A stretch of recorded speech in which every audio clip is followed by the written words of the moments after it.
November 6th, 1976. Rome, New York. 59-year-old Stanley Gryziec and his wife Esther are attacked in their home by two masked intruders who tie up Esther, ransack the place, and murder Stanley.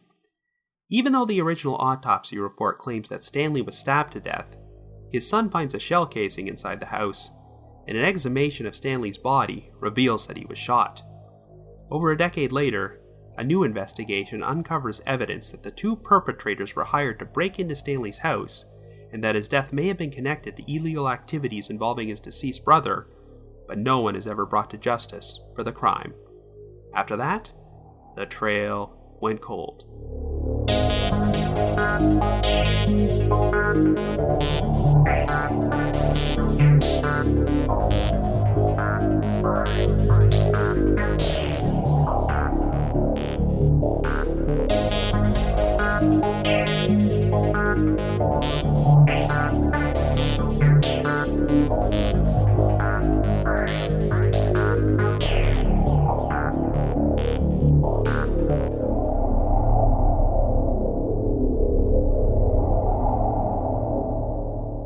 Hello everyone, and welcome to the latest episode of The Trail Went Cold.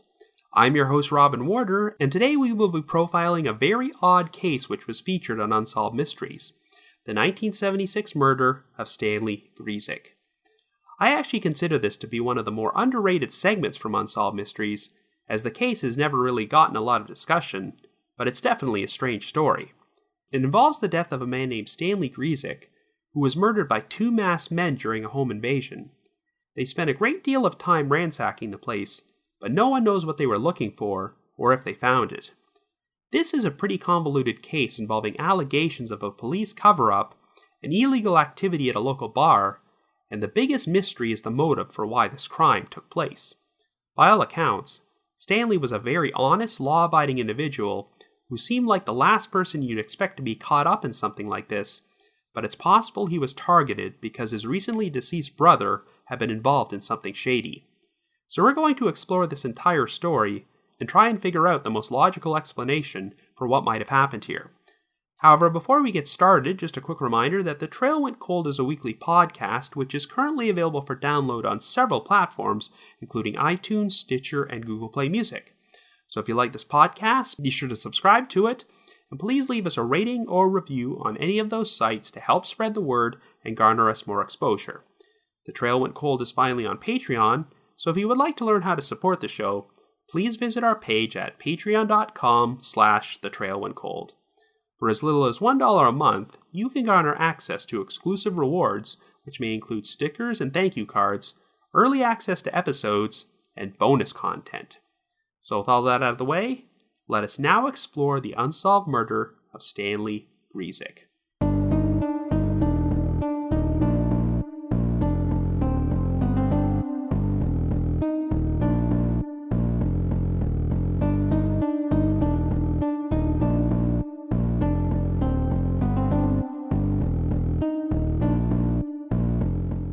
Our story begins in the town of Rome, New York in 1976.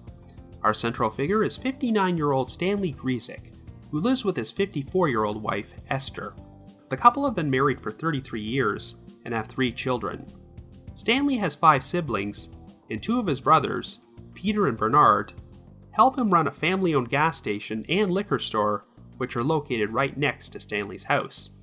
Sadly, the Gryziecs would suffer a tragedy this year when Peter passed away on July 2nd after a lengthy illness, but another tragedy soon hit the family in a very unexpected way. On the evening of November 6th, Stanley and Esther were at home with their 6-year-old grandson, who was staying with them and sleeping upstairs. Sometime after 11 p.m., Esther was going through her nightly ritual of checking all the house's windows and doors to make sure they were locked. While she was in the kitchen, 2 men wearing ski masks, one of them tall, the other short and stocky, suddenly burst through the back door, and the short man grabbed Esther by the throat.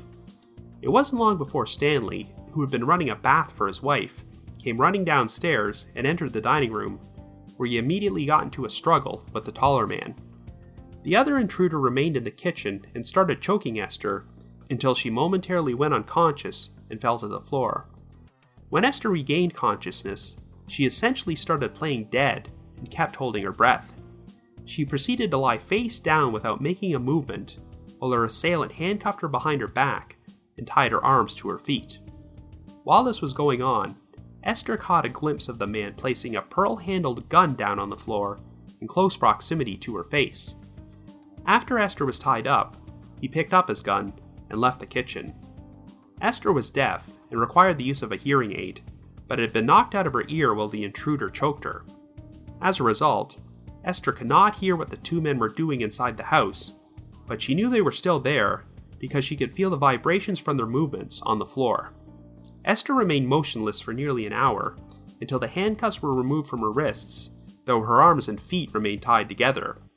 When she could no longer feel movement inside the house, and was certain the intruders were gone, Esther finally started to wiggle around until she managed to get her arms untied from her feet. She then got up and left the kitchen, but was soon horrified to find Stanley lying dead on the dining room floor. He had been bound with cords taken from the blinds before he was killed. Esther also discovered that the entire house had been completely ransacked by the intruders, who had torn the place apart. Thankfully, her grandson was unharmed upstairs and had slept through the entire incident. Esther attempted to use the phone, but discovered that the lines had been cut, so she left the house and ran to the home of Stanley's brother Bernard, who subsequently contacted the police. After Stanley's body was taken away, the Rome Police Department barred the Gryziec family from entering the house until they could perform a thorough search. They eventually determined that no robbery had taken place, and the only items missing were 2 bottles of beer from the refrigerator. The ransacking seemed to indicate that the 2 intruders had been searching for something, but no one could figure out what they were looking for, or if they actually found it.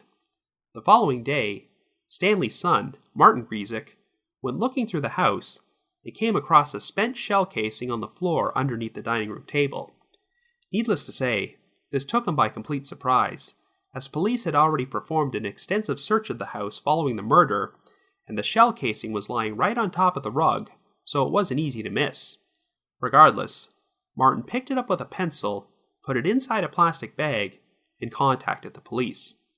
When a detective arrived at the house, he took the shell casing from Martin and put it in his pocket, but asked him not to mention it to anyone else for the time being. Well, the discovery of the shell casing would cause a major discrepancy, as all the newspaper articles about the crime stated that Stanley was stabbed to death, and the original autopsy report listed his cause of death as a single stab wound to the heart. Since her hearing aid had been knocked out, Esther cannot say she heard a gunshot that night, but she was adamant that her attacker had placed a gun on the floor beside her, and the Gryziec family believed that the shell casing on the dining room floor was conclusive evidence that Stanley had been shot. Stanley and Esther did not keep any guns in the house, so there was really no other explanation for the presence of the shell casing unless one of the intruders had fired off a shot. As a result, the Gryziec family had Stanley's body exhumed less than a month after his death. A second autopsy discovered a .25 caliber bullet in Stanley's chest, and there was no sign of a stab wound. This revelation made the Gryziecs suspect that a cover-up was taking place, but the investigation hit a complete standstill. Sadly, Esther passed away in June of 1978, and her family believes she was never the same after the trauma of her husband's murder, and essentially died of a broken heart. The case would pretty much be forgotten for over a decade, until it was revived in an unexpected way. In March of 1989, a drug dealer came forward and told the Rome Police Department that he had information about someone who was likely involved in the murder. According to the informant, a few days before the crime took place, he was working as a bartender when he was approached by another man associated with this bar, whom he owed money to at that time. The informant claimed this man offered to wipe his debt clean if he would participate in a burglary he had organized. The man soon drove the informant to a house which turned out to be Stanley Gryziec's home, and told him there was a large amount of money hidden in there for the taking. Well, the informant declined to participate in the burglary, but of course, a break-in would take place at that house just a few days later, which resulted in Stanley's death. By the time the informant shared this story, there was a new team of detectives working the case, so the investigation was reopened. The detectives soon got in touch with Amy Scott, who had been a neighbor of the Gryziecs in 1976, and shared her own interesting story. According to Amy, shortly after 11 p.m. on the night of the murder, her dog became restless, so she took him outside the house and happened to see a man walking down an alley toward the Gryziec home. Approximately 45 minutes later, Amy walked out onto her porch to call her dog back in when she noticed the same man exiting the alley and climbing into a white Lincoln Continental driven by a second man. The vehicle sped away very quickly and nearly sideswiped Amy's dog in the process, which prompted her to shout at them. A few days later, Amy went to a drive-through window at a bank when she noticed the same white Lincoln Continental in her rearview mirror with the same two men inside. When Amy drove away, the Lincoln remained behind her for several blocks, and she got genuinely frightened that she was being followed. She quickly drove to the police station and met up with a policeman on the front steps. After she explained what was happening, Amy and the policeman climbed into his car and drove around the area to search for the men in the Lincoln, but by this point, they were gone. When she was re-interviewed, Amy directed the new investigators towards a woman named Patsy Peck, who had another interesting eyewitness account. Patsy owned a bookstore in Rome, and the day before Stanley was murdered, she claimed that two men matching the descriptions of the individuals Amy had seen entered her establishment. One was tall with dark hair, while the other was short and stocky with sandy hair, and they drove a white Lincoln Continental. According to Patsy, the two men chatted with her husband, as they were apparently acquainted with him, but had not seen him since leaving town a while back. Patsy claimed that she had shared this information with the original investigators shortly after Stanley was murdered, but even though Amy Scott's initial interview was still in the police file, there was no record of Patsy's statement. But this would not be the only eyewitness sighting of these two men in Rome. Another witness told police that he remembered seeing them enter a local bar shortly after Stanley's murder, which happened to be the same bar where the informant had been approached about participating in a burglary days beforehand. The witness saw the two men meet up with another man near the back of the bar, who handed them an envelope containing a large sum of money before they left. Well, the witness recognized at least one of the two men and approached the individual who handed them the money. This guy said that the money was payment for a job they had recently done for him, and that these two men now had to leave town. So the implication seemed to be that the two men who broke into Stanley's home and murdered him had been paid off to do it, but the big unanswered question was, why would anyone target Stanley? Well, it turned out that the liquor license for the bar where this transaction took place had been held by Stanley's brother, Peter Gryziec. As you might recall, Peter passed away from an illness only 4 months before Stanley was killed. 4 months before his own death, Peter was gravely ill, so he summoned Stanley to his home so they could have a private conversation in his bedroom behind closed doors. Well, no one else knows what they talked about, but it seemed to have a serious effect on the two brothers' relationship. Even though they had always been close, Stanley never spoke to Peter again before he died. After Peter's passing, Stanley still never revealed anything about their conversation, but his family noticed that his behavior seemed to change, and he became more distant.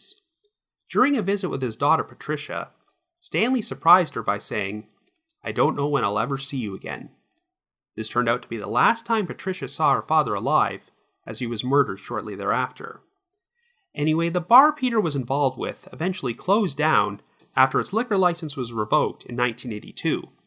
A number of illegal activities were discovered to be taking place at that bar, including on-site gambling and the sale of controlled substances.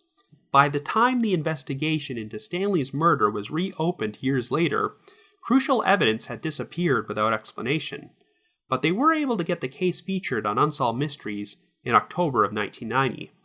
At the end of the segment, a photograph was displayed of a man named Charles Gryziec, who happened to be a former employee at the aforementioned bar. Gryziec had been a wanted fugitive since 1977, as he jumped bail while awaiting trial on unrelated drug charges, and was now believed to be living in Phoenix. He had been interviewed by police shortly after Stanley's murder, and was considered a material witness in the case. I have no idea if Gryziec was ever found, but I did find an interesting thread at the Unsolved Mysteries message board at the Sitcoms Online forum, which I'm always referring to. In 2005, a poster using the handle NYGFanNJ claimed he had an uncle named Charles Gryziec, who bore a striking resemblance to the photo from the Unsolved Mysteries segment. According to NYG fan and Jay, his uncle had left the family to go off on his own, but none of them had heard from him in over 30 years. So it seems like the fate of Charles Gryziec is an unsolved mystery in its own right. Anyway, the Unsolved Mystery segment wound up generating 300 tips from viewers, and in January of 1991, authorities announced that they now had a prime suspect whom they believe hired the two men to kill Stanley. The suspect was not mentioned by name, but they mentioned that he was living in the Syracuse, Utica area at this point, and it was theorized that he had Stanley murdered because he knew too much about illegal activities which were going on at the bar. However, while the authorities thought they might have enough evidence to get an indictment against this man, they did not believe they had enough evidence to secure a conviction. Unfortunately, the investigation pretty much hit another standstill after this, and the identities of the suspect and the two men he allegedly hired have never been revealed to the public. The case is officially still unsolved, and the full truth about the circumstances behind Stanley Gryziec's murder remain murky. So I guess you could say, the trail went cold.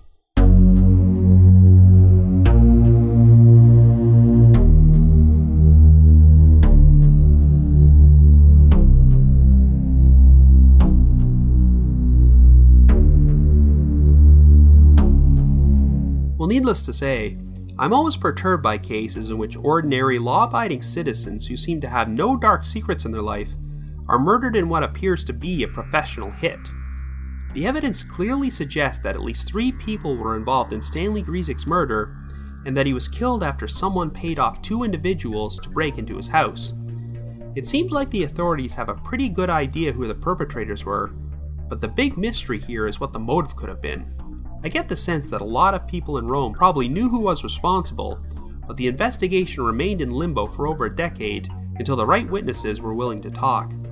I have a feeling that the original investigators were content to let this case die, but by the time the informant came forward in 1989, there were new detectives at the Rome Police Department, and they were motivated to jumpstart the investigation again and put the case into the national spotlight. As far as suspects go, there are the 2 men who broke into the Gryziec home, and the mastermind behind the plan who hired them to do it. This mastermind has never been publicly named, but the impression seems to be that he was heavily involved in criminal activity, and it would not surprise me if he had members of the Rome PD in his pocket in 1976, and they helped orchestrate a cover-up. But the circumstances of how everything played out are just so odd that I honestly can't decide if the case's original investigators were corrupt or just outright incompetent. Let's start with the discrepancy about the exact cause of Stanley's death. The original autopsy report stated that he was stabbed to death until Martin Gryziec discovered a shell casing on the dining room floor, and the family felt compelled to have Stanley's body exhumed, where they discovered a .25 caliber bullet in his chest. Now, if police were attempting a cover-up, then I can understand why they would push forward the narrative that Stanley was stabbed, because if no one knows about the bullet in his body, then there's less chance of it being matched up to the murder weapon. But if that's the case, why was the shell casing even left behind in the Gryziec home to begin with? Martin was able to find it by simply moving the dining room table and noticed that it was resting on top of the rug. He said it wasn't concealed at all, and clearly visible if you looked hard enough. Remember, the police had kept the Gryziec family out of the home the previous night while they performed an extensive search, so it's hard to imagine them missing that shell casing. That's the one thing which makes me wonder if the investigators were just sloppy rather than outright complicit in the crime. If they had knowledge of the murder beforehand, you'd think that one of the very first things they'd try to do is recover the shell casing, especially since it was in close proximity to where Stanley's body was found. It sounds like the police's search was more focused on figuring out if anything was stolen, so I guess the innocent explanation is that they weren't looking for any shells because they didn't know Stanley had been shot at this point. While Esther had seen one of the intruders briefly place a pistol on the floor, I don't think she ever heard a gunshot because her hearing aid had been knocked out.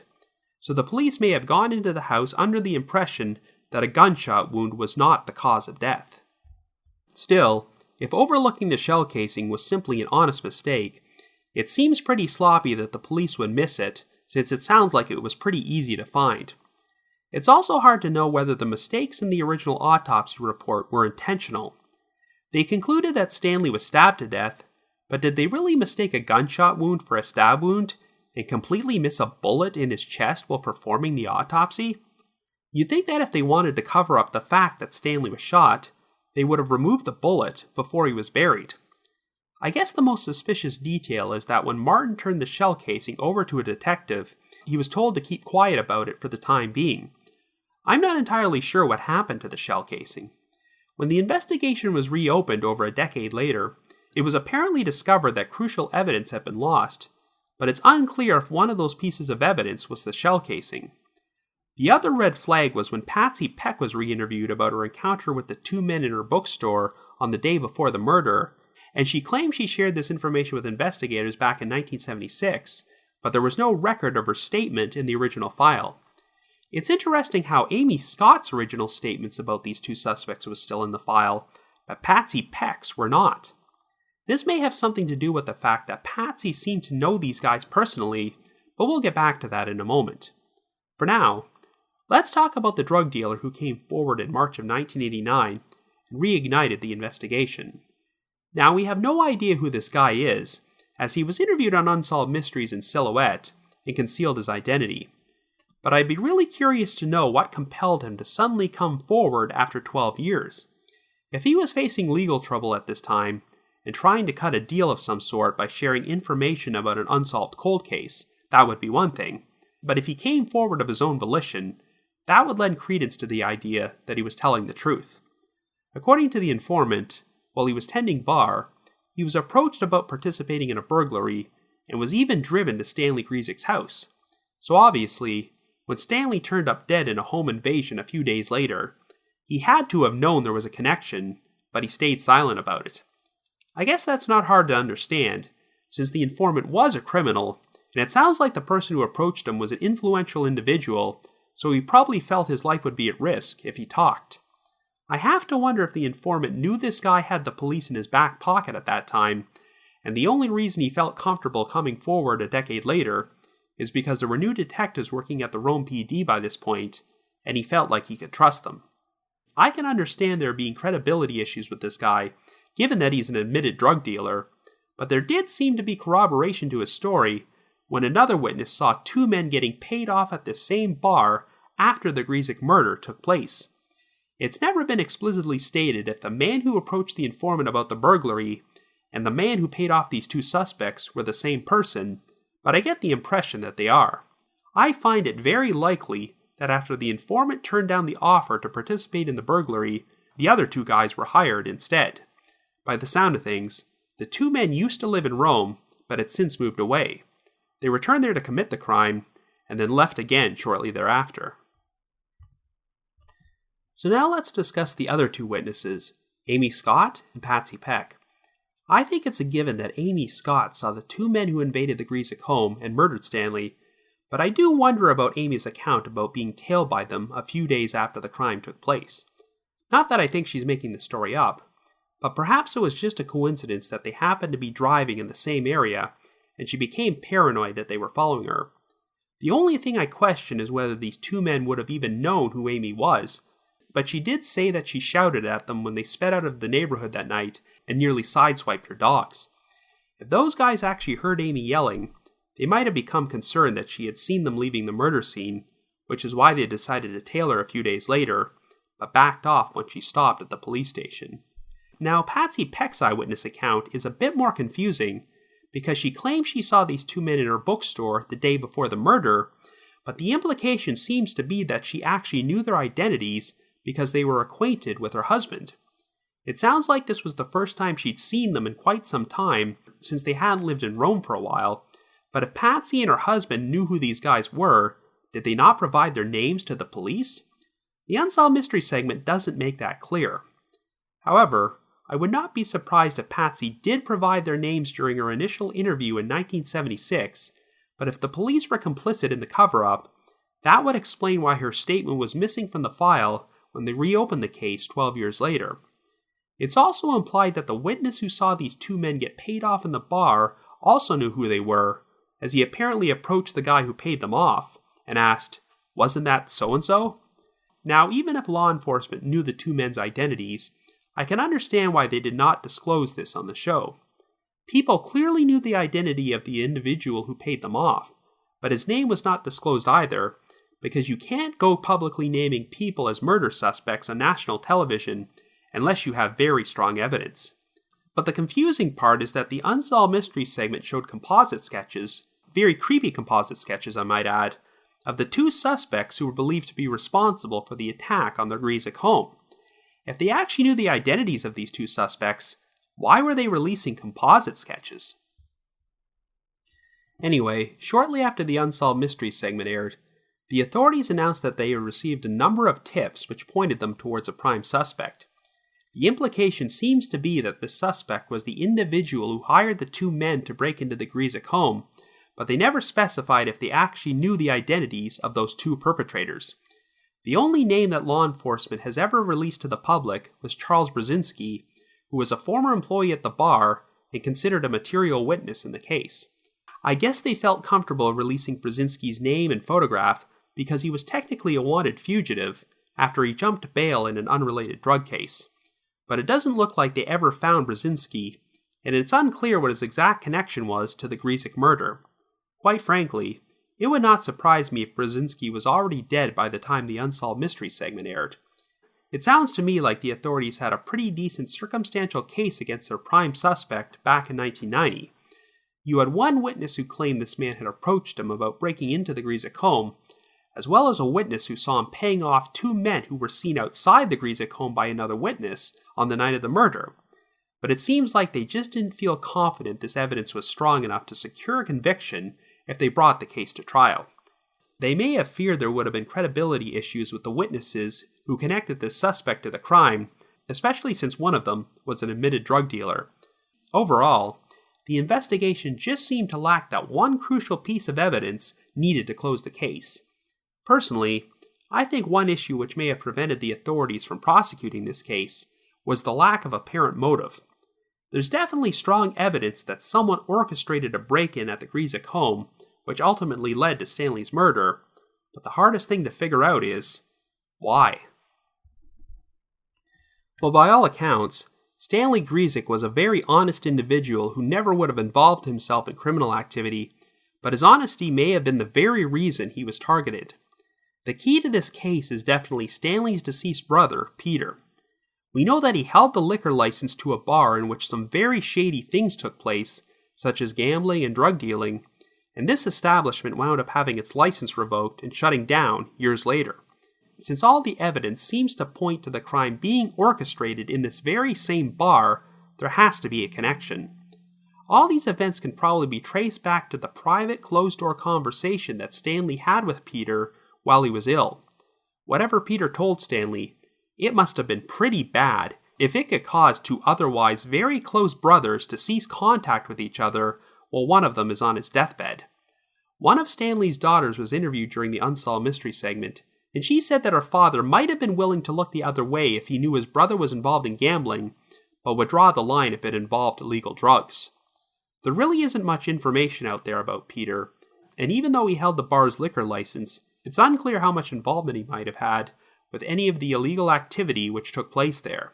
Stanley never did share what his brother told him, but before his death, he did tell his daughter, "I don't know when I'll ever see you again," which seemed to imply that he feared his life was in danger. So was Stanley murdered because he knew some incriminating information about the activities at the bar and was considering going to the authorities about it? Well, this is where the motive behind the crime gets a bit murky. First off, if Peter shared something incriminating with Stanley, how would the killers have even known about it? This was a private conversation which took place behind closed doors, and I get the impression that the only other people who knew this conversation even happened were members of the Gryziec family. Before he passed away, did Peter somehow let Stanley's killers know that he had talked? This reminds me of another Unsolved Mysteries case I covered on the podcast last year, the murder of Perman Gilbert. One of the theories put forward is that Perman was murdered because his brother was involved in criminal activity and had testified as a witness in an organized crime case. Some people wondered if Perman might have been murdered by people connected to that case who wanted to lure his brother out of hiding when he attended Perman's funeral. Well, the key difference here is that Peter Gryziec had already been dead 4 months before Stanley was murdered, and their conversation also took place 4 months before Peter passed away. So if Peter shared some incriminating information about the bar, I just don't know why the perpetrators would decide to come after Stanley after all that time had passed, or why they'd even have reason to believe that Stanley was a threat to them.